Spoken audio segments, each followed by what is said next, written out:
Okay. And we do 2 layers. Okay. Letting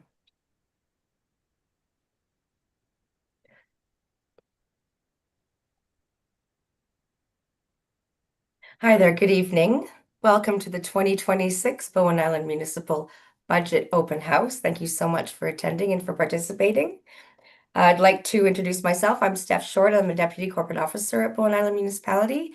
And we have with us today Sarah Kosari, our Director of Engineering. Sarah? Hi. And then we have the star of the show, Kristen Watson, our Chief Financial Officer, who will be going through most of the financials related to this budget cycle. Just a quick moment to go over how the process will work. You are encouraged to ask questions throughout the presentation. Kristen's great about handling those on the fly, and we really appreciate your engagement, so encourage you to do so. You can indicate a willingness to participate by putting up your digital hand on the Zoom or your physical hand, or you can even go in the chat and type out your question, and I can flag that for our financial officer. I will be muting everyone because background noise can get a little noisy. So if you want to speak and you aren't being heard, don't forget to unmute yourself. Okay, so thanks again for coming. And Kristen Watson, Chief Financial Officer, thank you for presenting. Thank you, Steph, and thanks for being here tonight to all of you. And Sarah, thank you for joining and being here to help out on the public works side of things. I'll start. I gave a presentation to council on Monday earlier this week. So this is essentially the same presentation. So if you saw that one on Monday, I don't expect that you'll learn anything new tonight. But yeah, please, if you have questions and it seems relevant at the time to jump in and talk about it further, I'm happy to go in any direction that anybody wants to go in. There's a lot of material here, and some of it may be more informative or relevant to you. And if you want to explore that topic a little bit more, then please stop me and we'll go ahead and we'll go down that path. I'm happy to do that. Thanks. So I will bring up my presentation and share that with you.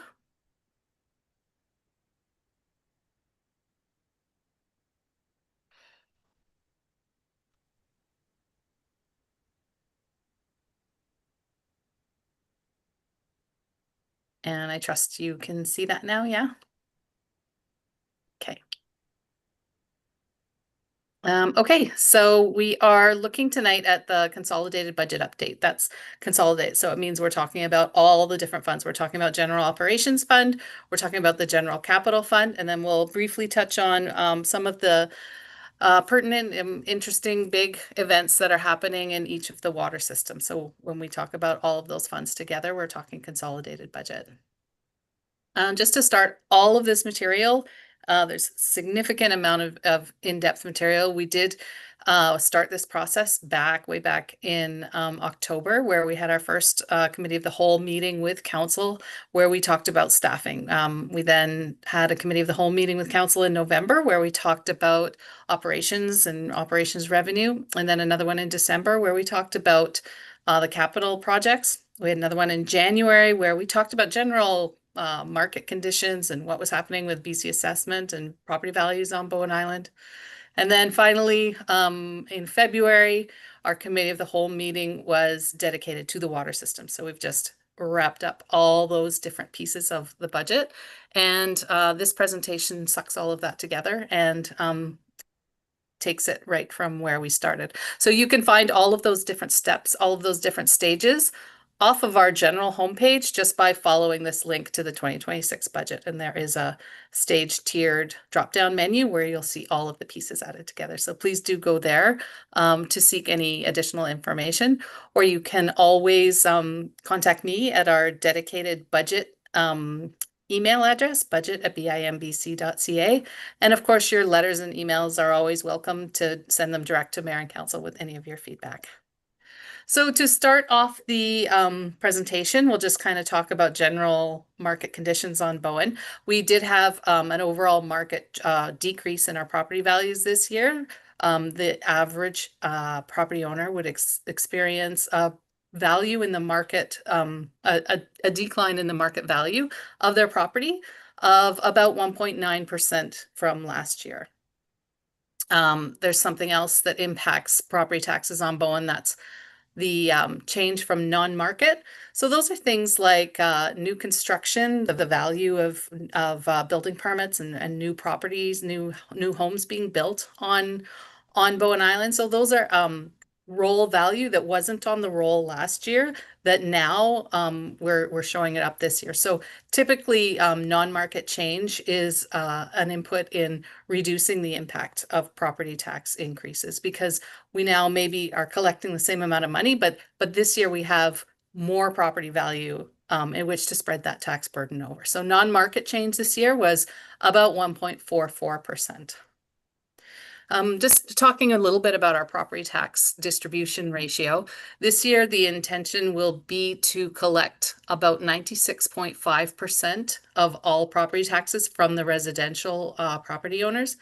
And this property tax distribution ratio is something that council has some input in. They have authority to establish the property tax ratio between the different property tax classes. So most of us, of course, in our homes, were residential class of property.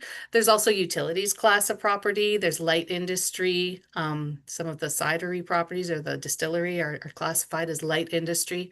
Business properties, of course, those properties in the Cove that operate businesses. And then there's recreation properties. So things like the camps and those types of Metro Vancouver owned properties and stuff have a recreation component to them. And then there are a couple of little farm properties on Bowen, but as you can see, the total tax collected from those class $174. So it's really quite small. This year, the council did have the conversation about whether or not they wanted to change the property tax distribution ratio between business and a lot of most cities really typically charge their business class properties at a higher rate than residential. On Bowen, historically, it has always been set as exactly the same rate as residential, and there was no direction given from council this year to revisit that or consider increasing that after they had a bit of a discussion about that. So we'll be keeping that ratio the same as it was last year. This year, the proposed property tax increase is coming in at 6.6%. Of course, our factors that are driving that are we are losing some of our operating revenues this year, and I will talk about the revenue side of things in just a few slides from now. But of course, our biggest expense is staffing costs. And so looking at being able to pay staff an inflation cost of living adjustment, that's coming in at about 160,000. There are some new staffing requests that have been put forth this year, coming in at 150,000. We're increasing our contributions to reserves by our property tax supported contributions to reserves by 70,000. Our library has additional expenses that they have requested an increase to their budget for this year of 35. And then that's offset by removal of the total of the net non-recurring expenses of about 65,000. So that's kind of how we get to that property tax increase. So talking about the revenues to start with, our property tax collections last year was just over 9 million. This year we seek 9,600,000, and that's almost a 600,000 increase from last year. That works out to the 6.6 increase for this year. And then we expect to look at a property tax annual increase of about 5% each year thereafter. The parcel tax, every property pays a $638 parcel tax for solid waste services. So we are seeking to increase that by $12 to $650 this year. And we do have some improvements planned at Bird, and that extra income will be going to help support the costs of that project. Looking at some of our other revenues, now we've got sale of service. We expect that line to decrease by about $27,000 from last year.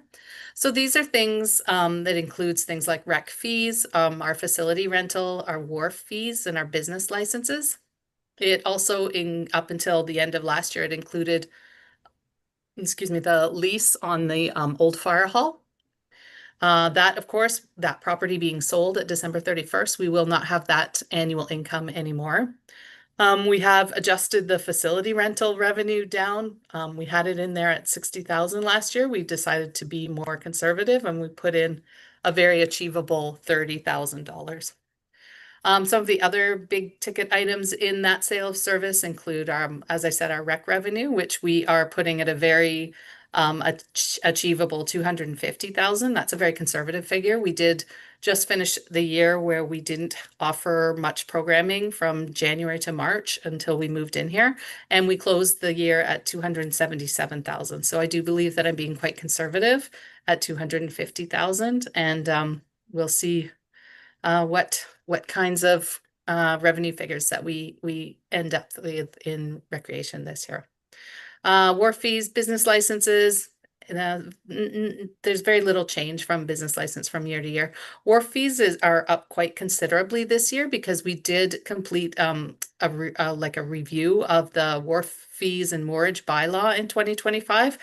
And we found that our income went up by about 66% by doing that. So that was a really positive outcome of that bylaw review, was getting our wharf fees updated because the costs of maintaining Snug Cove Dock are ever increasing. Even just the costs to insure it are quite significant. So I was very pleased to see the significant increase in wharf fee revenue this year over last. Yeah, rental revenues and school tax administration fees, just other small line items which together make up that budget revenue line item of about 490,000.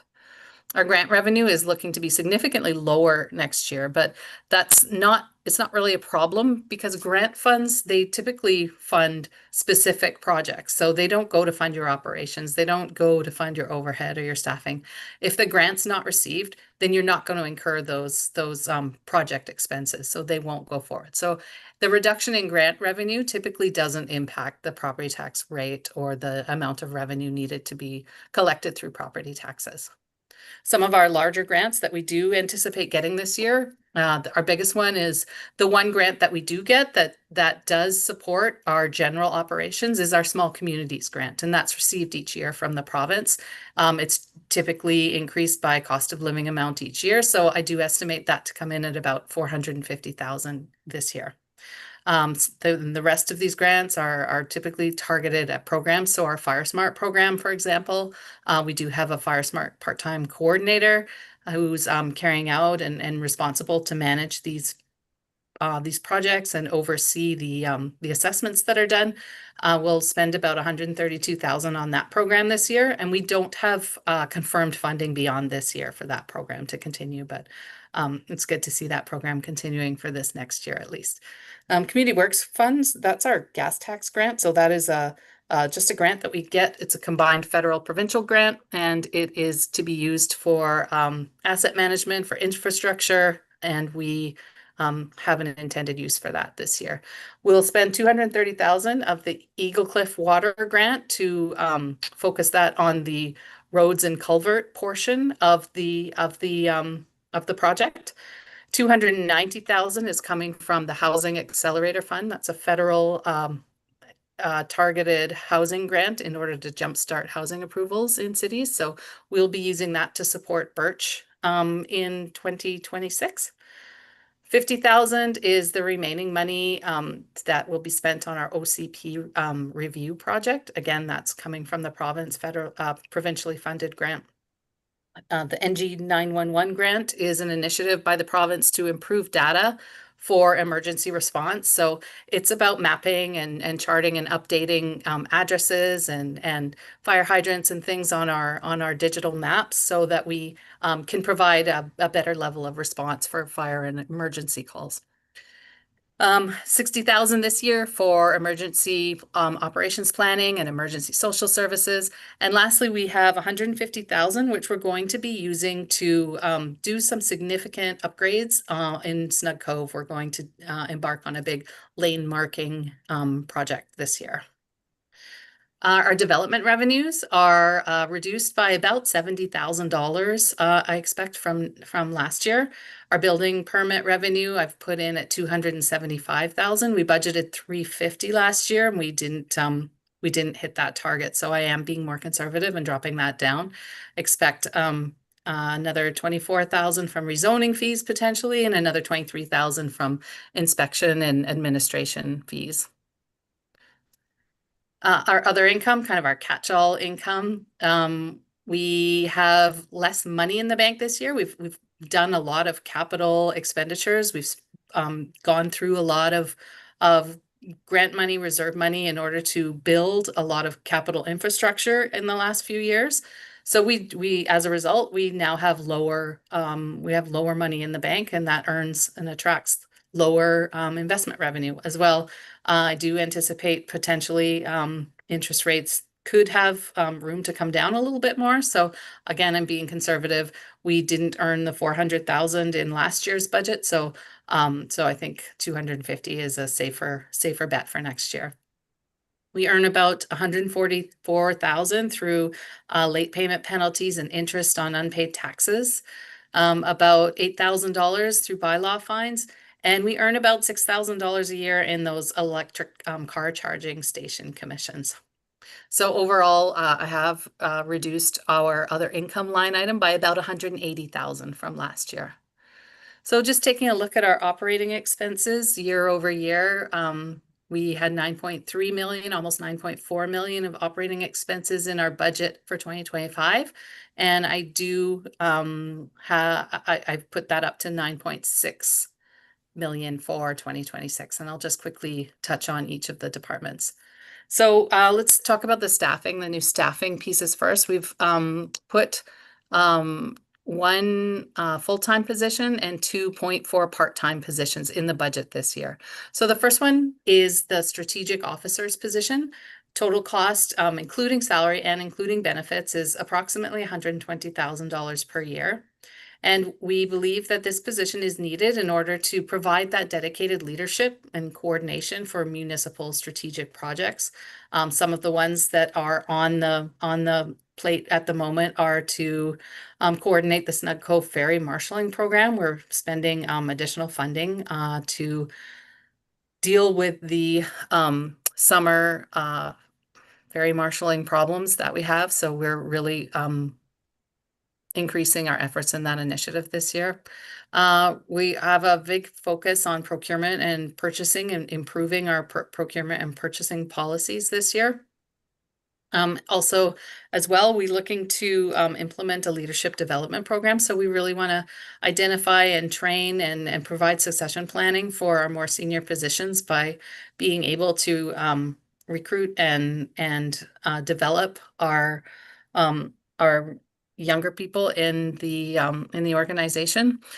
Also looking at potentially establishing some new accessible transportation alternatives this year. So there's several things. These projects are the kinds of things that live on multiple people's desks, so it's easy for them to kind of get pushed to the wayside in the flurry of the day-to-day operational work. So we really want to ensure that these projects are prioritized and are really given the attention that they need. And we just want to make sure that we, reduce the risk of these kind of getting set aside in the course of the day-to-day operations. So the second position is with the Parks Department, and it's not a new position. It's actually just an increment to the existing position. So typically we have a couple of summer staff that we bring on, and they're either university students or high school students. They're students anyways, and they just work for I think 18 weeks in the summer. We believe that we will be able to improve service delivery and enhance safety and rely less on contractors if we really just converted that to a 1 FTE full-time position. We will no longer be paying the costs of summer students. We'll no longer need to have auxiliary snowplowers in the wintertime. So it really is an efficient, a cost-efficient way to ensure that we have a significant increase to our service capacity. The third position is with the fire department. The extra cost of this position is approximately 36,500 per year.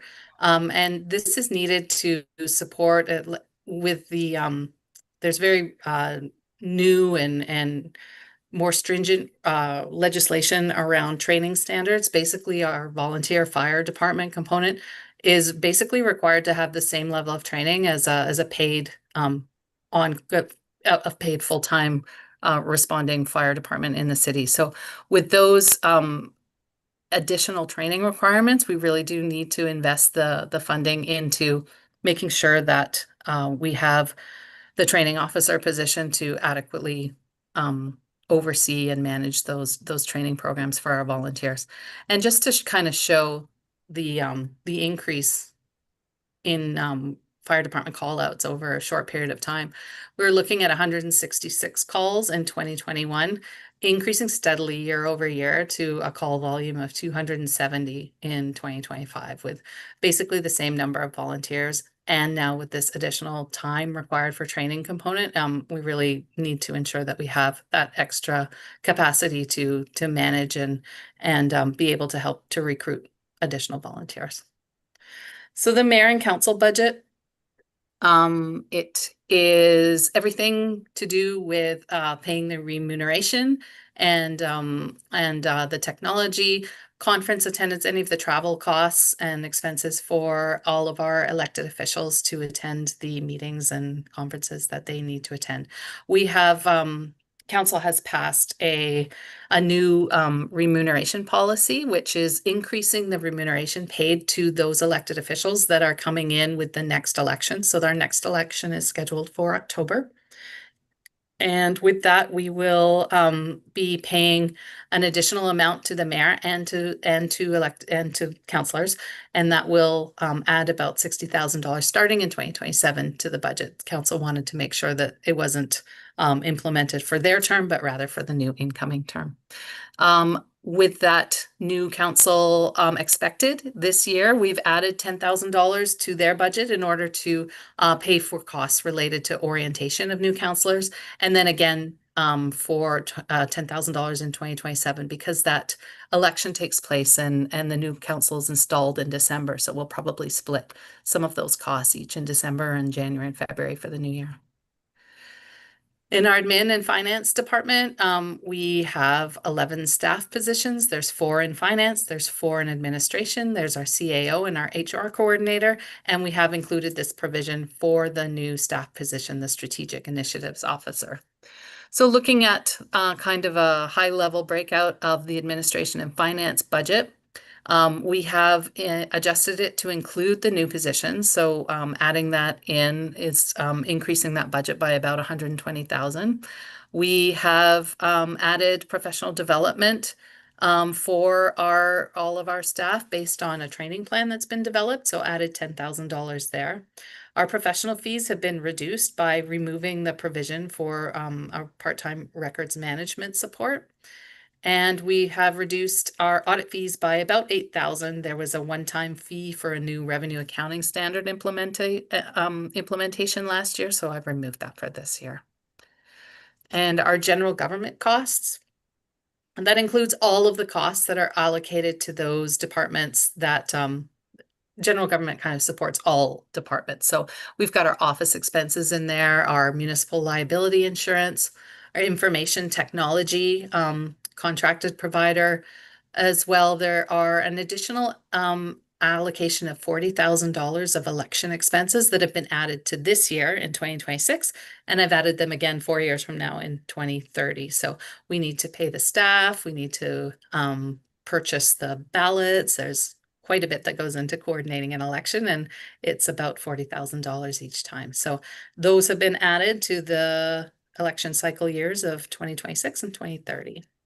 Our telephones, communication, and everything to do with HR, recruitment, managing the Joint Health and Safety Committee for our staff.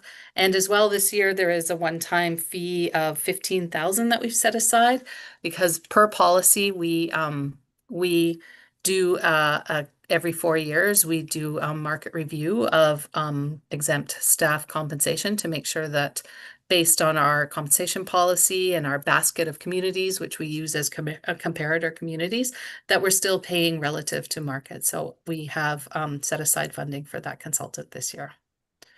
For our community grants program, I've kind of penciled in or earmarked anyways, some funding for these groups, the Family Place, the Hearth, the Museum and Archives, Tourism Bowen Island. We do have potentially a $35,000 grant planned for the second year of the Hearth Programming and Production Coordinator position. And then that leaves about $30,000 left over for application-based grants from the community. Our fire and training budget is has been increased this year, of course, to include the new staffing complement of 0.4 FTE that we've asked for. The full cost of that each year is about 41,500, but this year, given that we're seek to implement it halfway through the year, the estimate impact to the 2026 budget would be about 24,000. Their staffing there includes 3 staff. So there's 1 full-time chief, there's a deputy chief that's a 0.8, and there's the existing training officer that's a 0.8. So that budget, it pays for the maintenance and operation of both fire halls. So the one on Adams Road and the main one on Miller Road. It includes all of the volunteer training costs and on-call pay for responders. It also includes the cost of the extended health benefits plan, which we offer to all of our volunteers who complete minimum hours each year. And it includes fuel and maintenance cost of all of the fire vehicles. No questions yet, eh? Okay, I'll keep going. Fire and emergency also includes our emergency planning budget. So that includes a 1 FTE emergency planning coordinator. It also includes about $250,000, but these are externally funded grant program expenses. So we have, which I mentioned earlier, the Fire Smart grants, the emergency planning coordinator, emergency social services, the NGG communications, and also the remaining balance in a First Nations emergency planning grant. So we have plans to spend all of that grant funding this year. Our bylaw budget, it's got an extra expenditure in there of $50,000. We're pulling that from our accumulated surplus, and it's the money that we received from BC Ferries last year. We received $50,000 from them. We're pulling it out this year. We're going to use it to pay for enhanced ferry marshaling staffing from May right through till September. And this is in support of one of council's very well articulated strategic priorities. So in the moment, we are working on researching some methods, some statutory methods that we have to establish some user fees for the use of streets for ferry marshaling, and definitely to be used to increase enforcement for parking in the cove during the busy summer months. So we will be rolling that out in a matter of weeks. The budget for Public Works includes total staff of 8.1 FTE. So that's 4 crew that we have. We have half a foreman allocated to Public Works. There is a manager position. There's an infrastructure manager position that will work very closely with Sarah. That position is currently vacant. There is 0.6 director of engineering position that is allocated to Public Works. The other component of that job is allocated to the utilities directly. And then there is a 1.0 administrative coordinator position.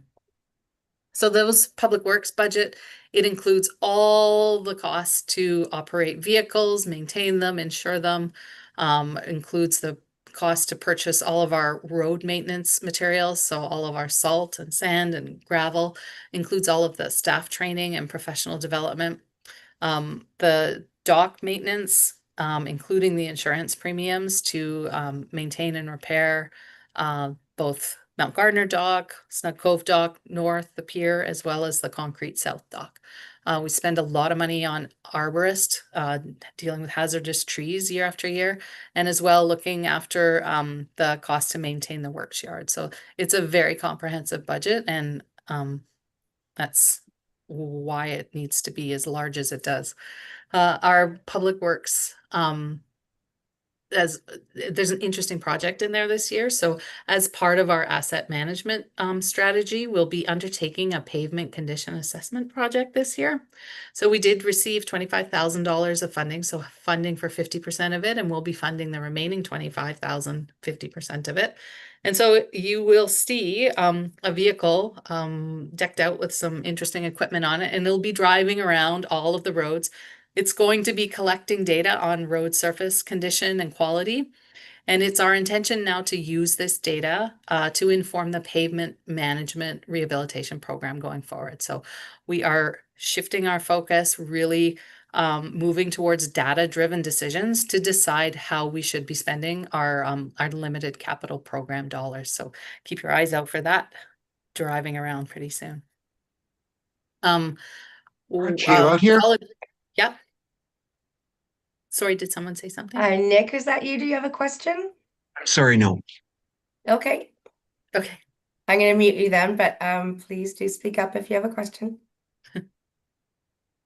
Bowen Waste has been our partner in solid waste for ever since anyone can remember. We have a contract with them that is expiring at the end of this year. So we'll begin our discussions about negotiating a new contract for the upcoming service period that begins in 2027. So we know what we can expect for this year, but things change. This has been a very long-term contract, so I'm quite sure that there are some significant changes that we'll be facing for 2027 and beyond. So I do caution that future costs beyond this year are uncertain, and we'll have to look at determining those over the next year as we move forward with contract renewal. Our community planning budget, that is our planners. We have one manager of planning. There's two planners. There is one combined building inspector, business license inspector, and one administrative assistant to support all of the work that planning does. So there's some inclusions in their budget this year that I'd like to highlight for you. One of them is the provision that we have for legal review of some complex permit or development decisions. We have a training and professional dues and travel expense budget of $17,000. And we also have a line item there that's set aside for professional fees for a consultant that looks after all of the land title registrations, that kind of thing for. So we've got provision for that as well. We have a line item in our operations budget called strategic initiatives. And this is kind of odd projects that are driven by council or they're managed by more than one department. So this is going to be a listing of the projects that are included in this budget this year. We've got $150,000 for Birch for the Housing Society. We've got $50,000 to complete the OCP review this year.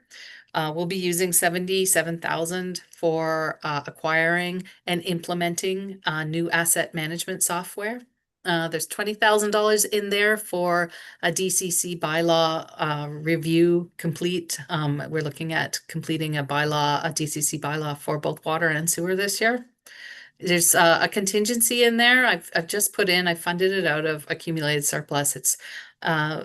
It's a year where there could be unknowns, specifically with potential things related to some of council's strategic initiatives around potentially ferry marshaling or lots of different potential things that could come up. So I have put an $88,000 budget there. Oh, and also, yeah, we've got that market salary review on the scheduled for this year. So there is potentially some unexpected or unknown costs that could arise out of any of those initiatives. We have $30,000 of other miscellaneous expenditures that live in that budget. So I've set aside some funding in there for the Heritage Committee to maintain the Snug Cove parking lot, as well as put on a volunteer appreciation evening, as well as the funding that is used by the Economic Development, the EDAC Committee. For community rec, they have $250,000 budgeted for their revenue. On the expense side, they have a full-time staff complement of 4. There's a manager, there's 2 programmers, and a booking coordinator, communications coordinator / shared position. And using those funds previously earmarked for our youth services coordinator. In 2026, there is a proposal to use those funds to engage a consultant to undertake a youth services needs assessment and to really recommend what kind of service program is needed for our youth. So during the interim, we do have auxiliary staff that work with us, and we rely on them to assist with the delivery of youth programming at the moment, such as teen night or the skate days and other special events off island. But we really want to make sure that we are able to develop a meaningful program for our youth now that we don't have the access to the teen center anymore. So we believe that this expenditure will really inform how our programming goes forward. Some other operational costs added to the 2026 budget arising out of recreation is with the additional activity and revenue generating activity, there are software fees that come out of that. So we've put $10,000 in there for the software fees. So we have the wonderful addition of the movies going on at the theater, and associated with that, of course, there's licensing fees that need to be paid to the providers for that. We've added a little line item for our fitness equipment, our new fitness equipment, to maintain those, and as well as we've increased the budget a little bit for staff professional development in the recreation department. And our Kristen, we have a little question about the provincial budget and housing. Is that something we could slide in here, or do you want to? Is there a specific question? Has there been any news on how Birch and the apartments will be affected by the provincial budget cuts to affordable housing? I don't have any information on that. There's no risk to the construction capital project that I'm aware of at this time. So, and then the model of the managing it is we're looking at Birch to be the manager for the eventual housing that gets built. So I can take that away and I can ask around. And who should I be getting that information back to? That's Marie Atherton. Oh, okay. Yeah. I've So got yeah, that at this as well. time, there's certainly no risk to the project moving forward that I'm aware of. And on the operational side, I don't know enough about the operating budget at this time to be able to say with any informed opinion as to whether there were some cuts that could potentially affect that. But I will ask around. Thank you. Thank you for the question. The Community Parks and Environment Department, this is the other last 0.4 position that we are seeking, where we are seeking to replace a part-time position with a full-time position. So the impact to the 2026 budget is relatively nil because it is a part-time position now, and we will not be going forward with it, and we won't be going forward with staffing it until about halfway through the year anyways. So if it is approved, the impact won't be seen until the 2027 budget. This year, the work of the department is going to focus on planning. We have got a Grafton Lake watershed management study planned, as well as we will continue to support community projects such as those sustainable community grant programs. And as well, we're going to continue to work on the implementation of our parks plan and climate action strategy. Our last operational department, facilities management. So that is operating the community center. So we have established core operational hours, 6 a.m. to 9 p.m. On Monday to Friday, and 8 a.m. until 6 p.m. on weekends. So that basic staffing complement is one full-time community center manager, and there are approximately altogether about 2 FTE combined part-time custodial positions. And that custodian is always on site when the building is open to the public. And when the building is open outside of those core hours, then the event that is driving that extended hours, they pay the hours, they pay the cost for the custodian to be on site during those extended hours. Now that we've had the building for almost a year, we do have some experience and knowledge to better prepare an annual budget for operations. So last year we had one-time kind of move-in event opening costs of 45,000 related to kind of startup with the building. So we've taken that out, but at the same time we have now put some new costs in. So we are aware of things such as our septic field pumping, an integrated annual test that's required of your life safety systems, those sorts of things. So yeah, as we get more time in this building, we'll get better at budgeting for it, and we'll get better at estimating the annual cost to operate it. In keeping with our asset management focus, we have included a $50,000 annual contribution to a reserve fund set up for maintenance and life cycle costing for this building specifically. So I just want to make sure that there's no questions about the operations or no? Okay, move on to the capital. So this is talking about general capital fund. This is capital projects paid for by all island property owners. So starting with the fire department, we've got 3 projects in there this year. We do an annual replacement of turnout gear, fire department turnout gear, and fire equipment replacement. So like hoses and pumps and generators and things like that. 20,000 each for those we set aside. And as well, there is a request to acquire a new fire chief pickup truck. All of those things are funded from the fire department capital reserve. Then next on our technology side, we have a project that is underway right now about an upgrade to our conference room audiovisual technology. I'm pleased to report that we did receive a $25,000 accessibility grant to help support implementation of better accessible components to our technology there. So maybe the next time that we have this meeting, you will have better audio quality on your Zoom and other things. So that was we were pleased to receive that grant. We have deferred several ongoing computer system renewals for several of our staff, and we do need this year as a catch up. So we typically budget about $30,000 or $40,000 a year for a computer renewal, but we've put 80 in this year in order to look after that catch up.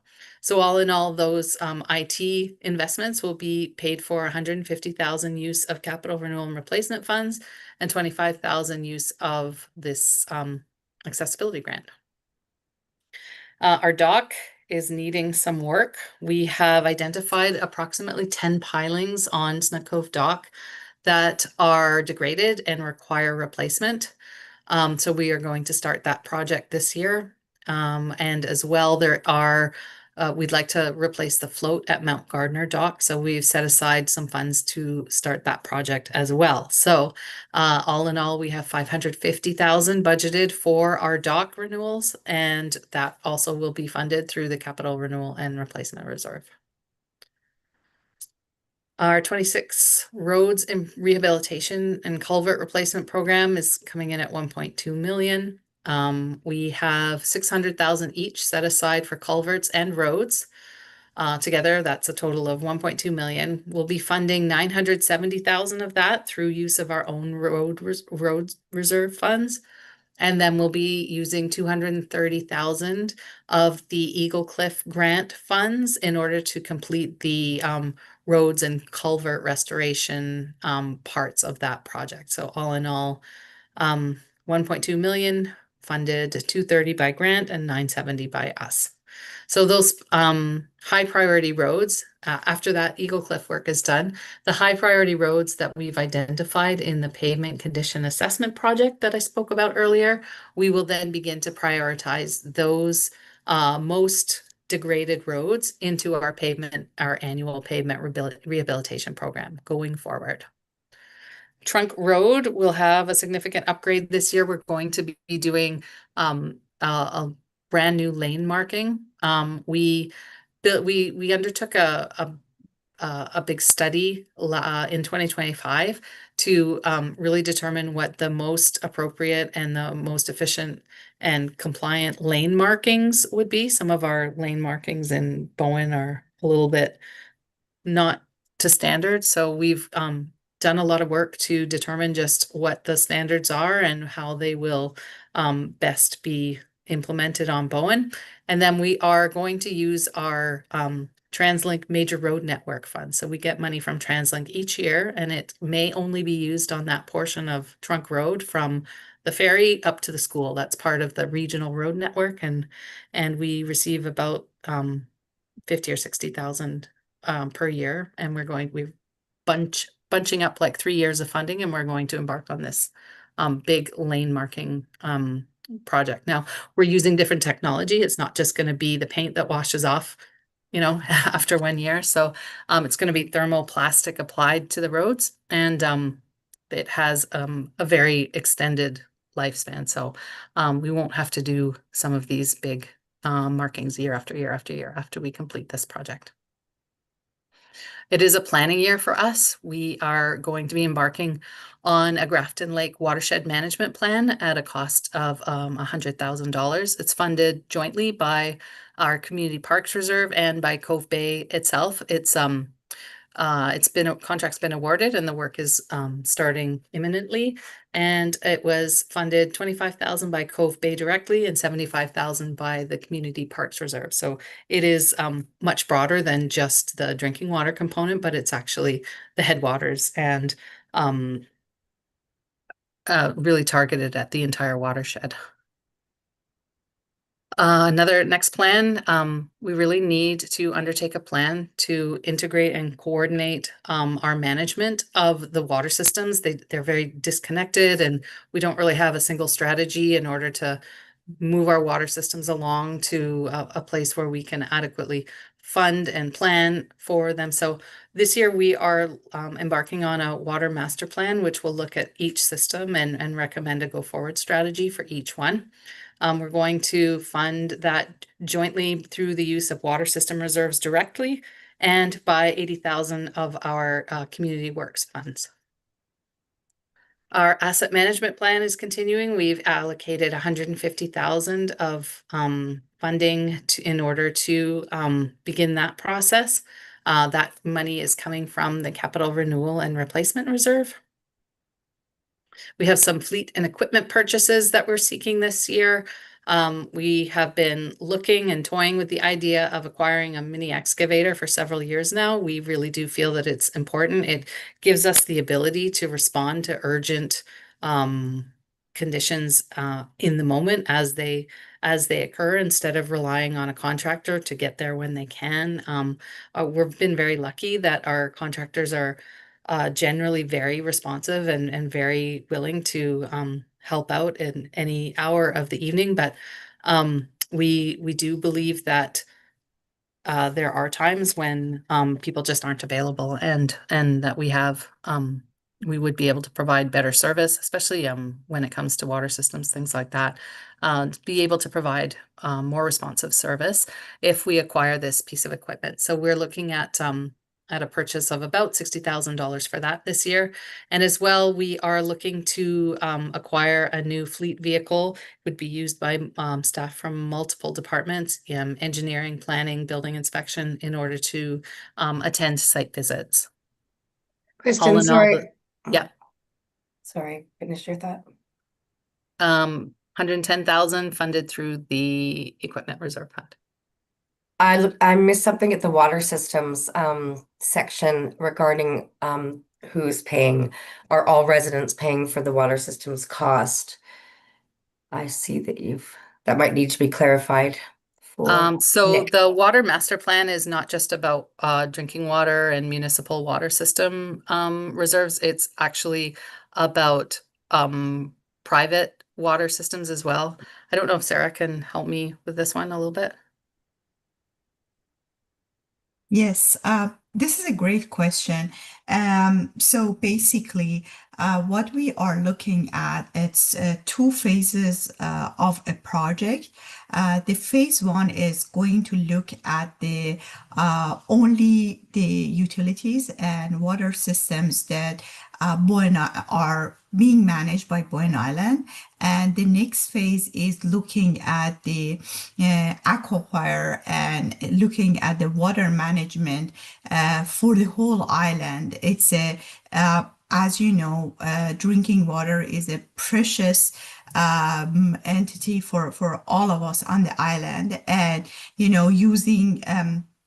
using the well water, it means that we are using the water from aquifer and looking at the health of what we have, looking at the resources, how we are managing it, how we are using the groundwater is a broader subject for the whole island, and it's interconnected. So basically, phase one will focus on the utilities under municipality, and phase two is going to focus on the island-wide consumption of the drinking water, of how we are using the water and how we are managing our watersheds in the whole island.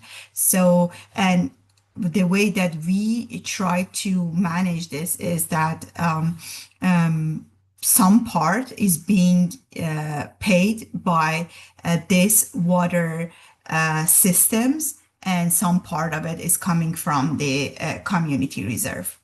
Yeah, thank you. Did that address that question? Pardon me, I don't want to interrupt your flow. However, No, go ahead. I am a little gun shy because we pay for private water. So when you take community tax income and apply it to any water expense, you're basically charging us twice. Mhm. And so if there's a community good, then fine. But I'm also asking you to recognize that some people are on private water utilities and they really shouldn't have to pay tax twice for Mhm. those water services. No, that's why we are splitting it. 120 for the phase one part for the municipal systems, and then 80,000. And not coming from tax money, it's coming from our gas tax money. So that's our grant money. And using that to fund the portion that we believe to be attributable island-wide. Excellent. Thank you very much. That's a great question. Thank you. Yeah, thanks.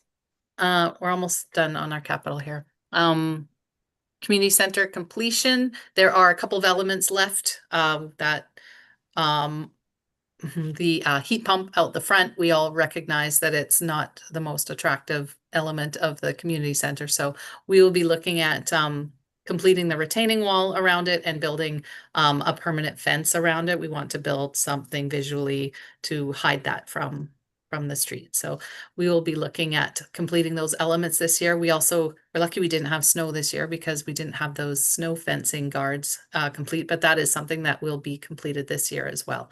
We still have a couple of deficiencies to work through with electrical and our controls here. So we do have 200,000 remaining in our budget that's unspent. And it was funded through the Growing Community Funds grant. So that is being rebudgeted for this year to complete those final elements of the community center. The library's looking to replace carpet tiles in the library this year. So we've set aside 25,000 for that, funded from the Capital Renewal and Replacement Reserve. And this is a project that I think a lot of people are really excited about. The tennis court at Bix is in a terrible state.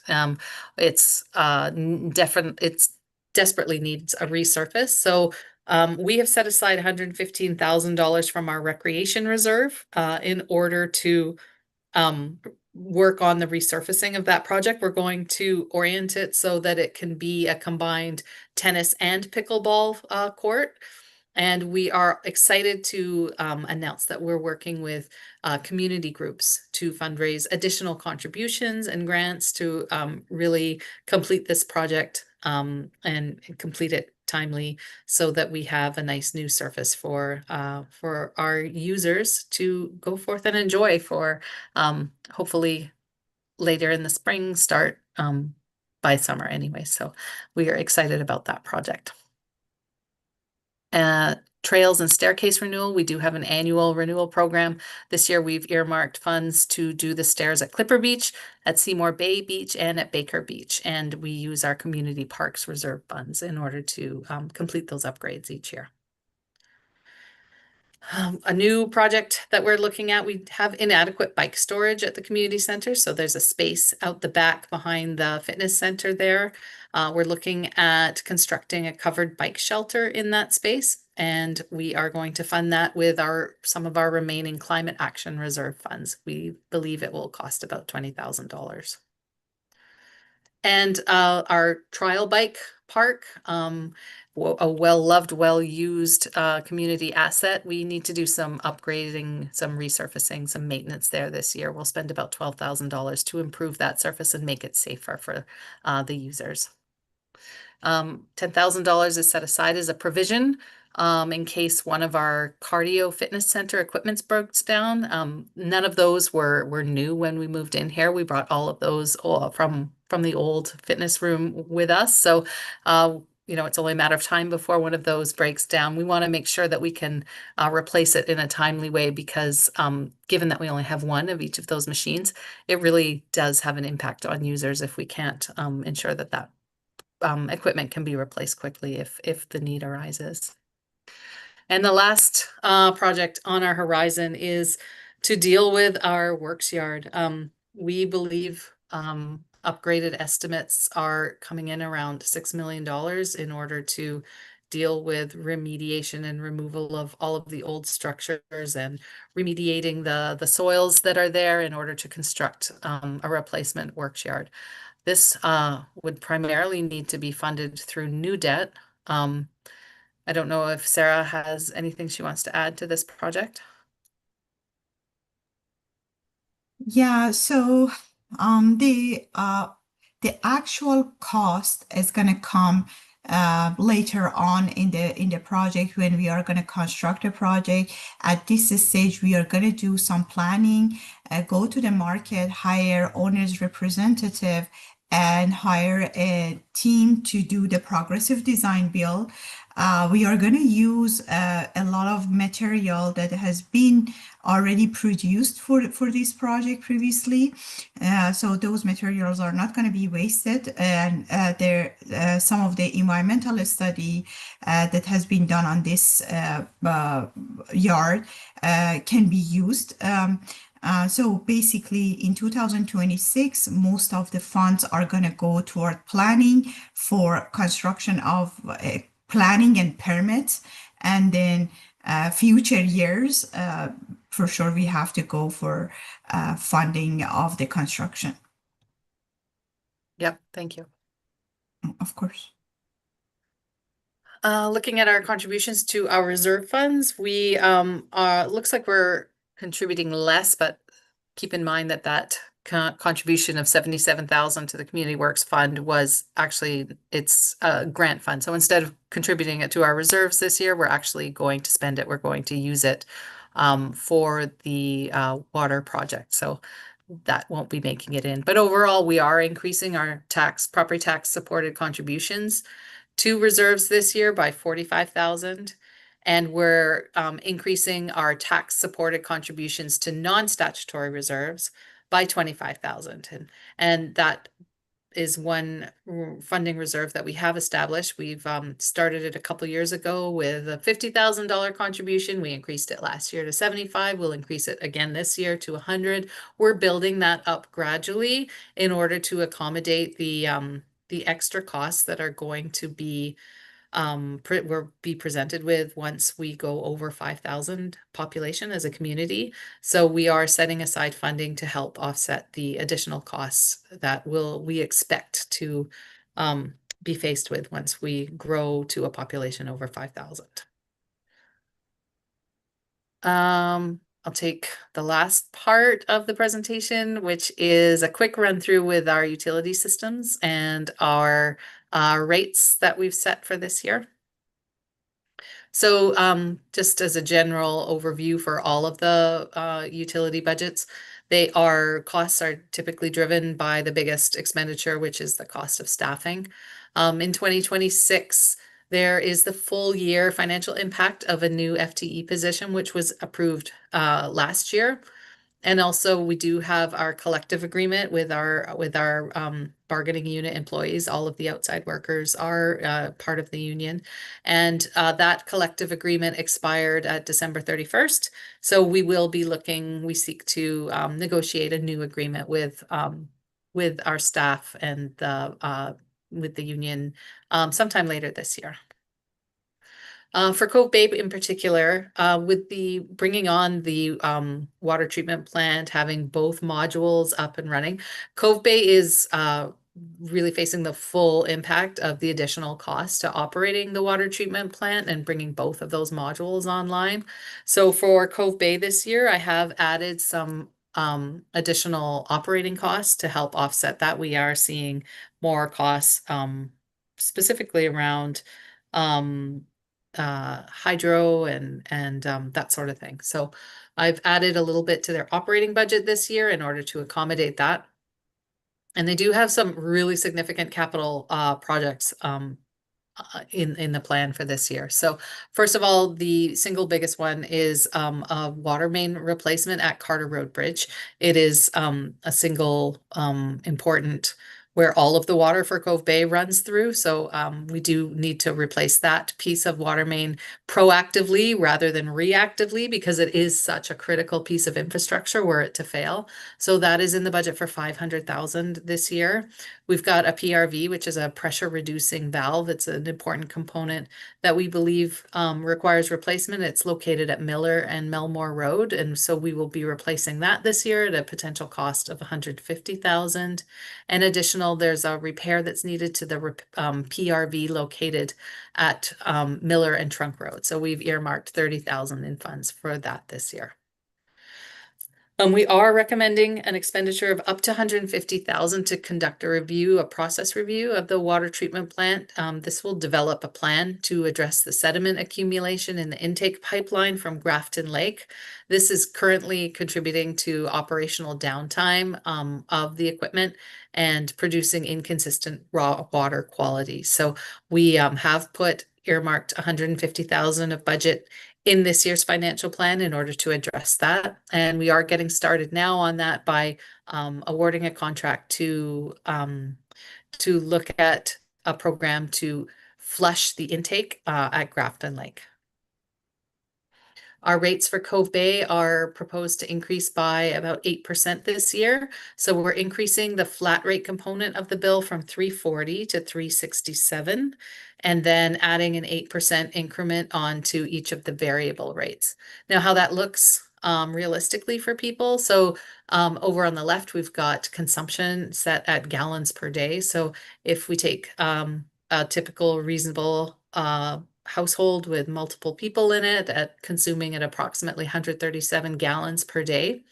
The fee charged each billing period for that would typically be about $380.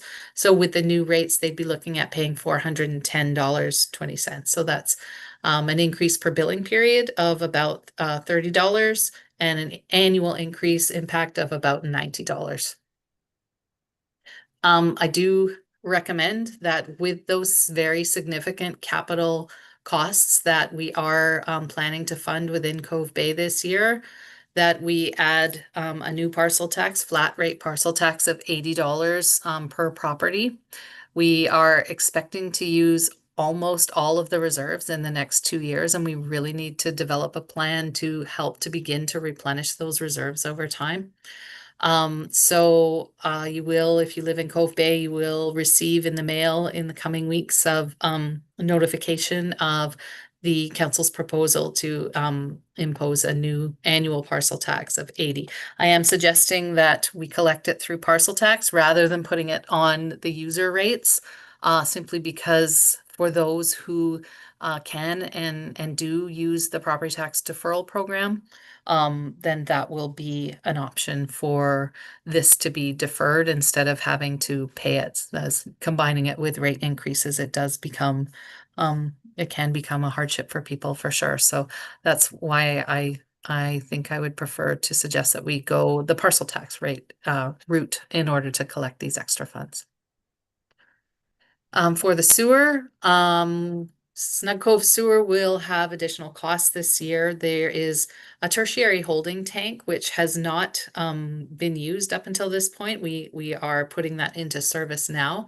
We're doing that to try to reduce the daily outflow. We don't want to exceed our maximum permitted daily outflow at Snug Cove Sewer, so we are going to address that risk by implementing and putting into use this tertiary holding tank. So I have added $15,000 of additional costs related to this tank. I do believe that potentially we will be experiencing additional pump truck costs or additional hydro expenses.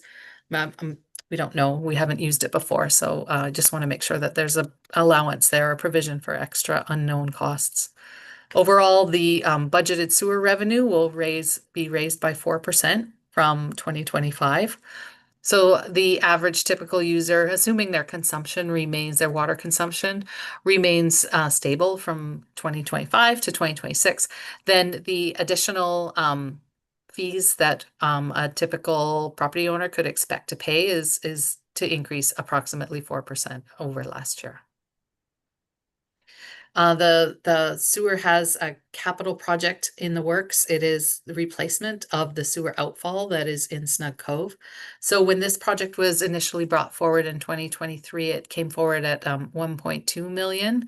The project cost since been reviewed. We have added the additional costs related to permitting, to consulting, construction management, as well as the archaeological review and assessment through Heritage Canada. These increased costs are now putting the project up to 1.7 million. So we will be funding these increased costs by through a combination. We have sewer reserve funds, and we also are going to access internal borrowing from the general fund in order to close that gap. So all of the internal borrowing required to pay for this project will be fully repaid by 2030. Lastly, with the sewer, there is an ongoing project. It was started in 2025. It's fully grant funded from the Housing Accelerator Grant Fund. It was a project applied to that program specifically for the sewer and approved. It's an inflow and infiltration program. So this is a program to identify and seek to address any areas where we're getting rainwater inflow into our sewer system, which needs to be managed by increasing capacity. So if we can reduce the water going in, then we can spend less money trying to deal with it once it's in the plant. So this program aims to improve the collection system and reduce any of that inflow and infiltration, which we may be experiencing from aged and old pipes, that kind of thing. So yeah, that program started this year and we will complete it in 2026. In Hood Point, we are recommending 4% increase to the user rates and parcel taxes in that district. The user rate will be going to $9.93 from $9.55, and the parcel tax rates will go from $4.78 to $4.97 for connected properties and $2.39 to $2.49 for unconnected properties. There's a big capital project in the works for Hood Point. They have organic matter present in the water, which results in elevated levels of disinfection byproducts that are in excess of Canadian drinking water guidelines. So this year's budget includes an expenditure of up to $250,000 to present options, to explore options to design a treatment process that will address this problem with the water in Hood Point. For the West Side water system, so I'm talking all of Tunstall Bay, Bowen Bay, King Edward Bay, and Blue Water Park. I am recommending an increase to the rates, a graduated increase for the metered rates, and increasing the flat rate from $340 per quarter to $350 per quarter. And what that looks like for a typical property owner, you can see that the change from the 2025 amount from the 2024 amount for, say, a typical user of 100 gallons, it will have an annual impact of just over $60. The parcel taxes on the west side. So there are no changes proposed to parcel taxes either in Tunstall Bay this year or in King Edward Bay this year. The Tunstall Bay rate for connected is staying at 665, and the rate for unconnected is staying at 400. And the rates in King Edward Bay for parcel taxes, 200 still for connected and 120 for unconnected properties in King Edward Bay. The Blue Water parcel tax was it was started interim at 550. That was during project construction in order to fund interest and principal payments. But now that the full amount or almost the full amount of funding has been borrowed, Blue Water Park residents will have the parcel tax increased from 550 to 1,200 per year, and that will cover off the full amount of the principal and interest payments on the full amount of the debt. There are some significant capital projects that we have planned for all of the water systems on the west side. They're all groundwater well systems, and they are all subject to the same potential pathogen contaminant issues. So groundwater at risk of pathogens, that's what GARP stands for. They all 4 of those water systems have been identified as being at risk for these potential contaminants. So we do need to construct and install ultraviolet light treatment within these systems. We have estimated the cost to do this at Tunstall Bay at $350,000. It will be funded by Tunstall Bay Reserves. And then on the west side, Bowen Bay, King Edward Bay, Blue Water Park is estimated to cost $275,000, and we'll be funding that through the use of our new shared reserve fund. We have to save up a little bit before we can afford to do that, so we will be planning those upgrades just very as soon as 2027. We'll have sufficient money in our reserve funds in order to pay for that. So that is, oh, no, sorry, yeah. The Blue Water Park water main well upgrade project is complete. There's just a couple of leftover switchovers of water service connections from Captain's Way that need to be done. But we do have still $200,000 of authorized debt, which we will be using to fund the remainder of the project. But the commissioning and the water main drawings are just the final piece that we're waiting to finalize there.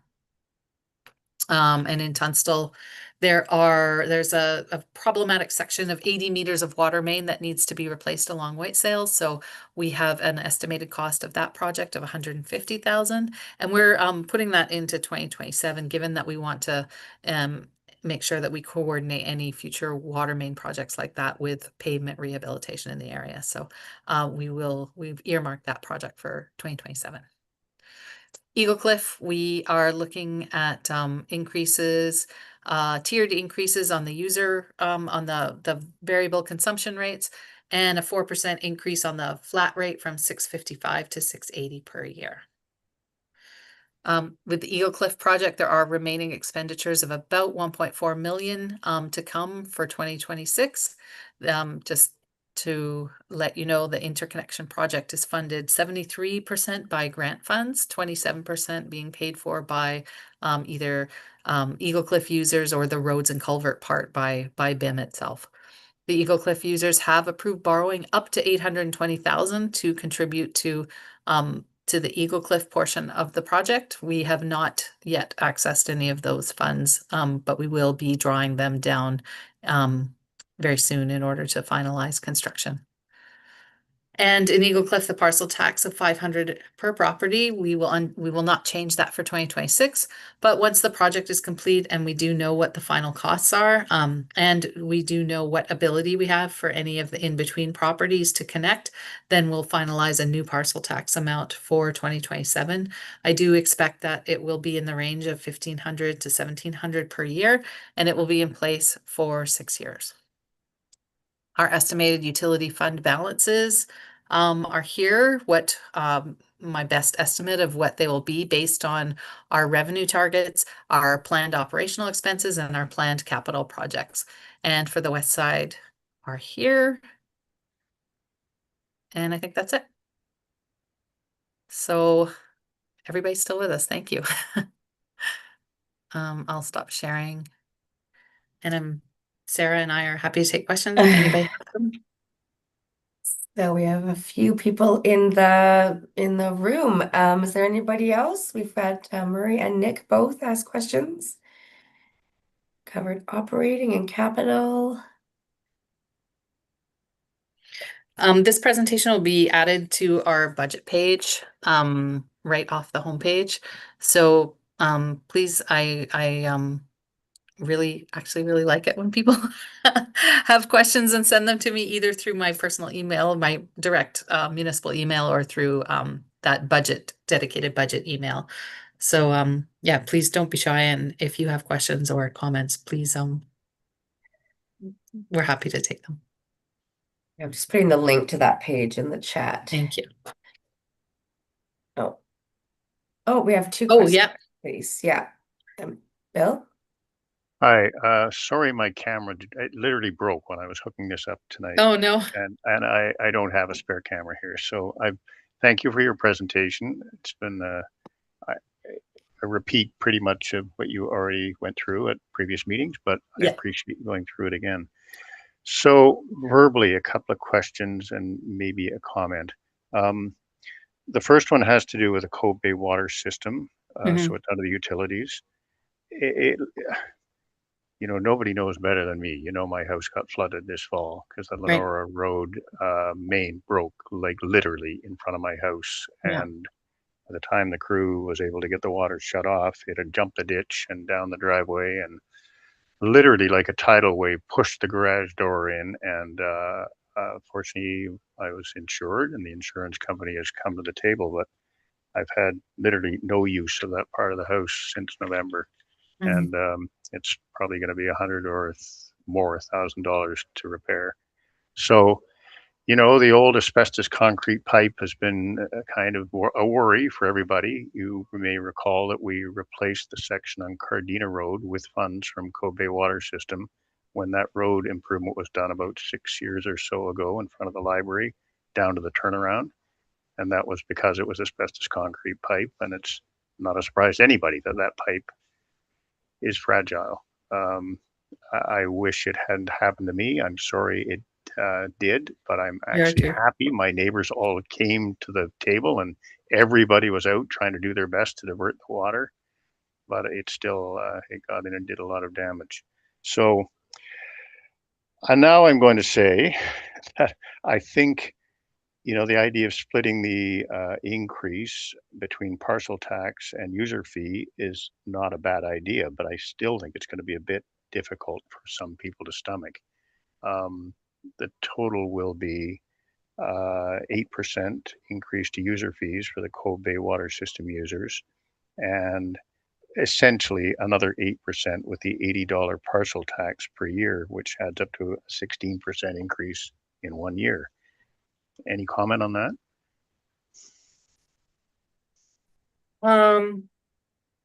I will say, so there is a report as part of the utilities plan that I put together that has much more detailed information. Yeah, I read it. Okay.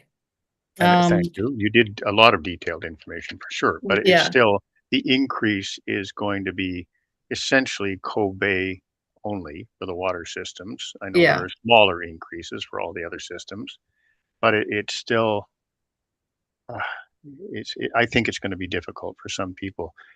You know, the idea of the parcel tax that you enunciated in your report and again tonight is that people that defer their taxes won't really be hit by it because it'll be deferred. Unfortunately, part of the provincial budget that just came out, I know the interest rate. you know, exactly. The interest rate has gone from a reasonable low interest rate to 2% over prime. And it's not, unfortunately, it's going to be compounded now as well. It was never compounded before. So I think even the people that have been deferring their taxes are going to have a very big surprise this year when they realize that all of their deferred taxes are suddenly going to have that hit. Anyway, it's a comment and a question. And I guess really there isn't a question there. It's really more a comment. It is, I But of appreciate that all the you, people, I think that I am the one that would say, yeah, get on with replacing that asbestos concrete pipe. But we've been saying that for a long time. We all knew, Mhm. when it was exposed in the Cardina Road, that I think there was a break also up right at the end of Senator Road where it joins Miller Road. There have been a few breaks in the system. None, I think, as catastrophic as the one that happened in November. It literally, I don't know what happened. It wasn't even where a connection was connected to the pipe. The pipe just erupted essentially. And some kids on the street noticed water bubbling up, and then it exploded into a geyser. Yeah. So anyway, we'll leave that one aside. The new staffing, I guess I have a question about the strategic initiatives officer to begin with. That seems like a new dedicated position um, with pretty ill-defined outcomes. To help council and to help develop and to make sure that staff are following council strategic initiatives. Mhm. It's a lot of money. If we look at the overall operating budget, it's kind of, when our complete operating budget used to be $5 million, we'd say, well, 50,000 expenditure is going to add another 1% Right. to the property tax take required for funding.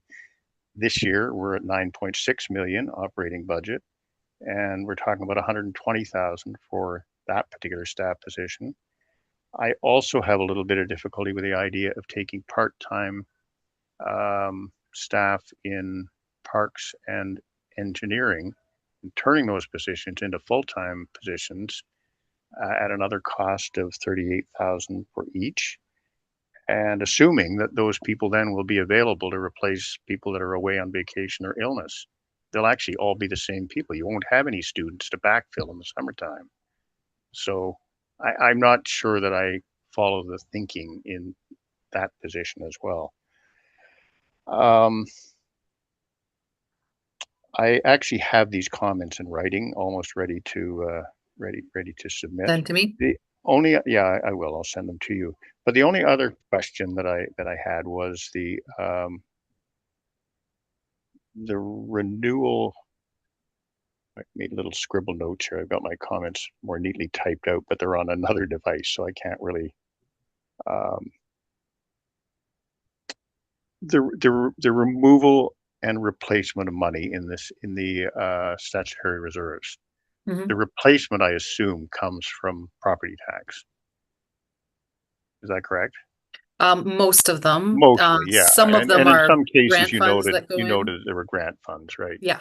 So, the $150,000, something that we all, I particularly, but I think everybody has been advocating for a long time for an asset inventory, municipal asset inventory, and an asset Mhm. management plan. And last year, my recollection is that you proposed and council approved a new position in engineering, which was essentially to get on with doing both those things, to do an Mhm. asset inventory and an asset management plan. And a year later, we don't have an asset management plan. What we do have is a $150,000 amount coming out of the reserve funds, particularly the one that I just mentioned, and then being replaced in that reserve fund from property taxes. Um, are we getting any closer to an asset management plan? In the back of my mind, I think if we had had one, then perhaps we would have known about things like the failing water system.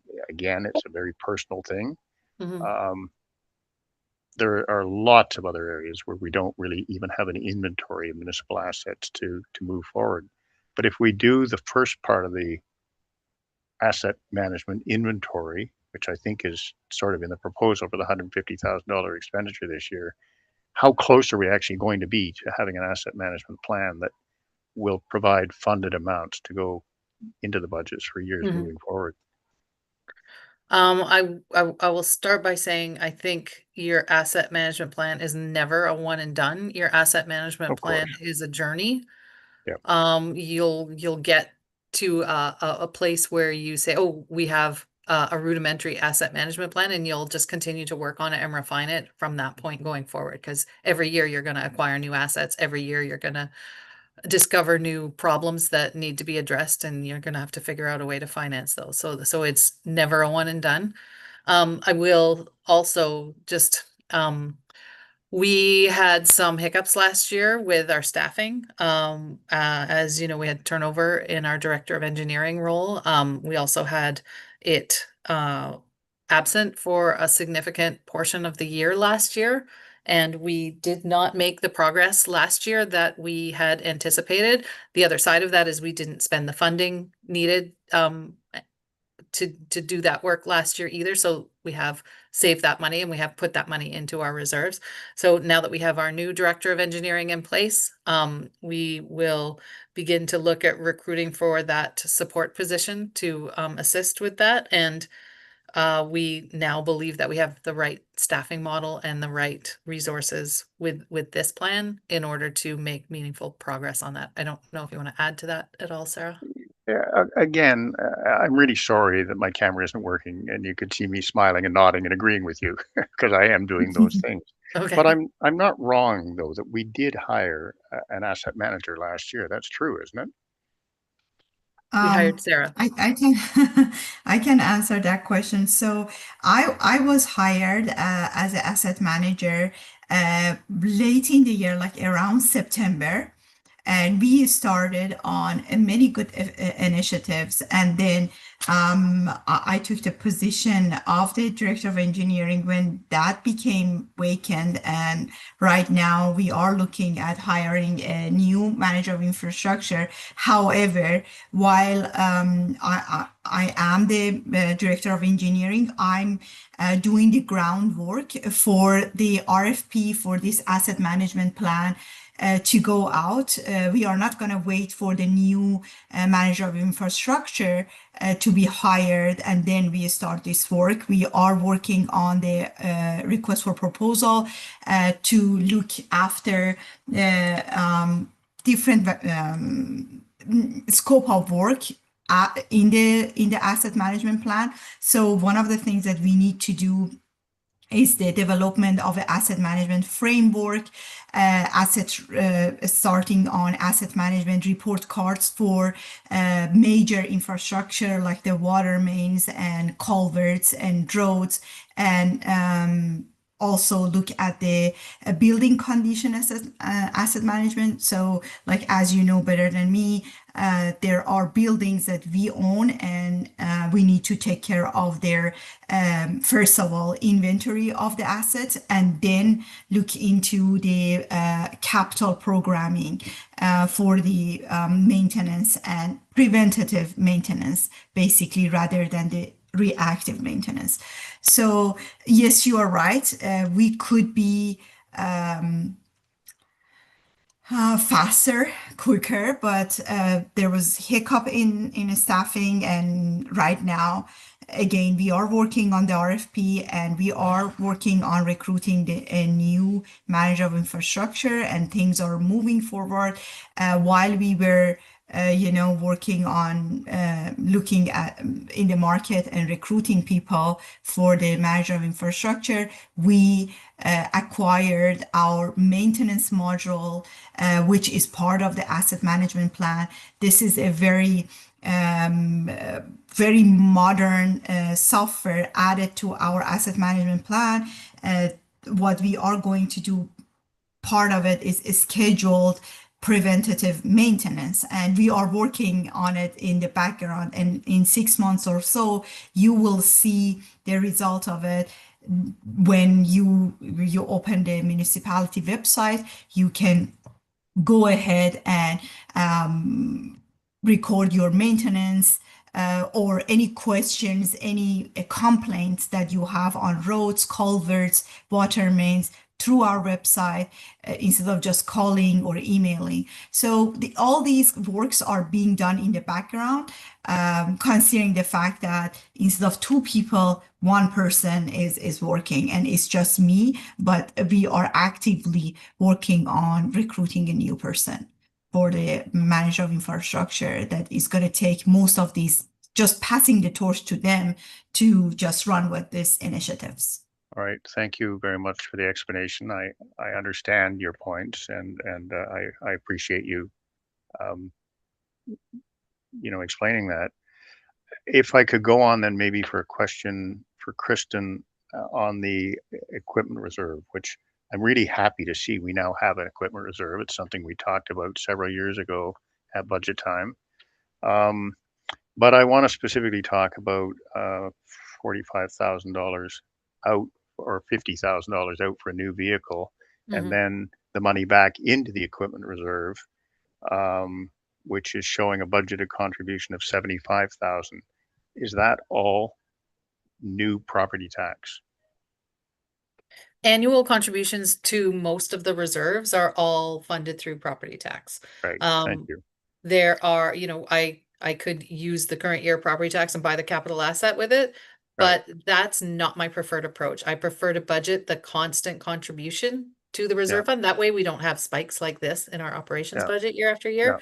So I budget level contributions to the reserve funds. I pay for those capital assets out of the reserve funds. The other thing too is if we have savings, we only take out what we need to fund the capital project. The Yeah. rest sits there. The rest sits in that reserve and it's available to spend on the capital project next year. So we don't wanna raise money for a capital project, maybe underspend on it and then shovel that away into accumulated surplus where it can be spent on other things. If we've raised that money for the Of purpose of a course. specific No, capital totally, project, totally. we wanna keep it in You there as long totally as we don't want to can. be parking money somewhere where it's Yeah. not actually making any money and just Right. tie it up for a project that might not.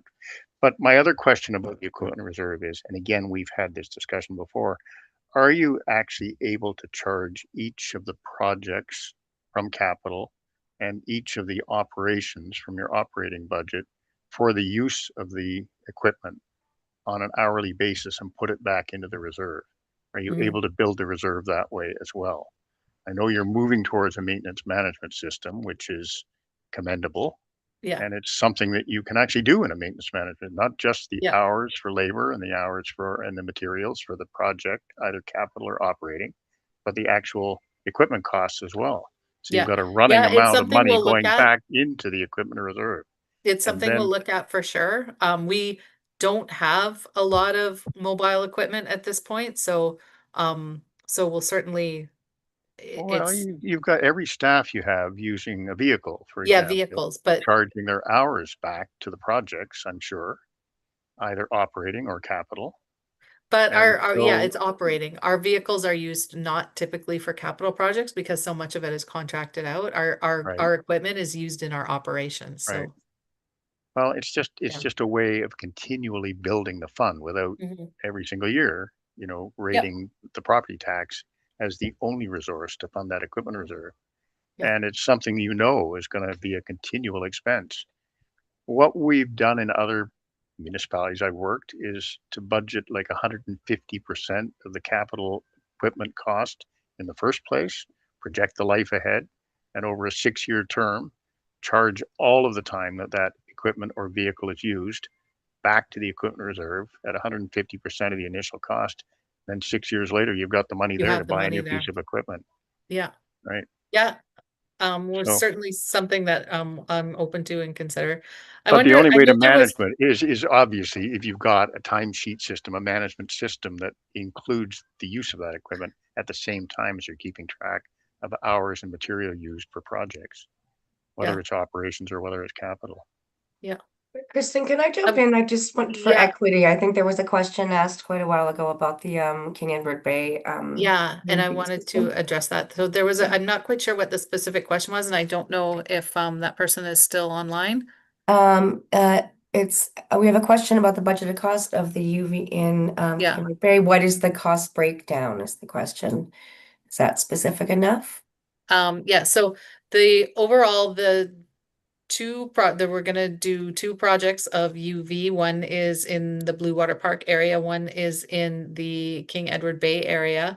The one in the Blue Water Park area is $50,000 and the one in the King Edward Bay area is $275,000. The funding for that is coming from the statutory reserve fund that I've set up for West Side water improvements. So all of the funding is coming from that. That fund is funded equally by every resident on the west side. So everybody has contributed equally to it. We're pulling out the funding to construct those two projects within that, within those two water systems. Okay, does that answer your question in King Edward Bay? Okay, I don't see any follow-up there. Thank you. Are there any more questions from the group of remainders?